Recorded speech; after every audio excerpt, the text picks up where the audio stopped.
In gradient descent, we update a parameter using this formula.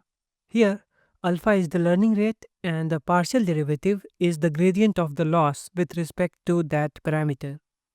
This is the core idea of gradient descent that we already covered in an earlier video, and you can check the link in the description. Now, in this video, we are going to talk about different ways gradient descent is used in machine learning. The difference comes from the cost j.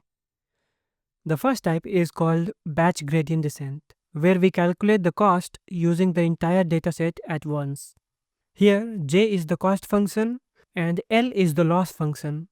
Loss means the error for an individual data sample, while cost means the loss over the entire dataset or a group of individual samples. These terms are often used interchangeably, so it doesn't really matter what you call them. Now, one epoch means processing the whole dataset once. And since we calculate the cost using the entire dataset at once, the weight update also happens once per epoch. So, in this case, one epoch is equal to one iteration.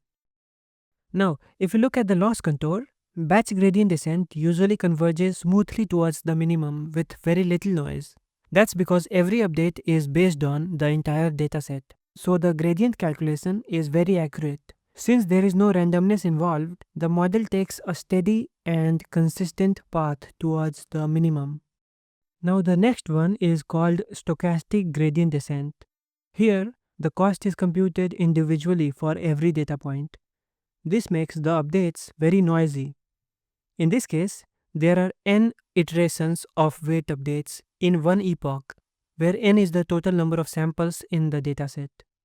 This one usually converges towards the minimum with very noisy steps, and sometimes it does not fully settle. Instead, it can oscillate around the minimum because of the randomness in the updates. It's way too noisy to be used in practical applications. Next one is called mini batch gradient descent. This version is the one that's practically used in real-world applications. Here, we calculate the cost using only a selected batch of the dataset, where the batch size is a fixed value, usually a power of 2 like 32 or 64.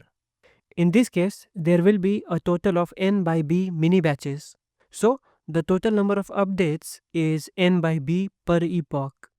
Mini batch gradient descent converges nicely towards the minimum with a little bit of useful noise. It is much faster than batch gradient descent and less noisy than stochastic gradient descent. Now, if you notice, stochastic gradient descent is actually just a special case of mini batch gradient descent, where the batch size is only one sample. Now, once again, batch gradient descent converges slowly but smoothly with very little noise as it moves towards the minimum. Stochastic gradient descent converges with a lot of noise and instability. And mini batch gradient descent converges faster than batch but with far more stability than stochastic gradient descent and is practically used everywhere. So, in practice, only batch and mini batch gradient descent are commonly applied. Both of these use vectorization, meaning matrix multiplication for computing gradients, instead of using loops to calculate everything step by step. Now, you might be wondering, why not just use batch gradient descent if it's more stable? There are multiple reasons for that. One main reason is resources.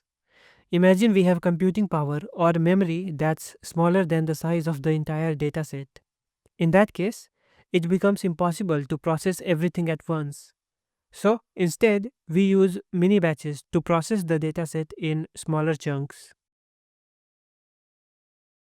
Another reason is data redundancy. It's possible that a large portion of dataset is repetitive or very similar.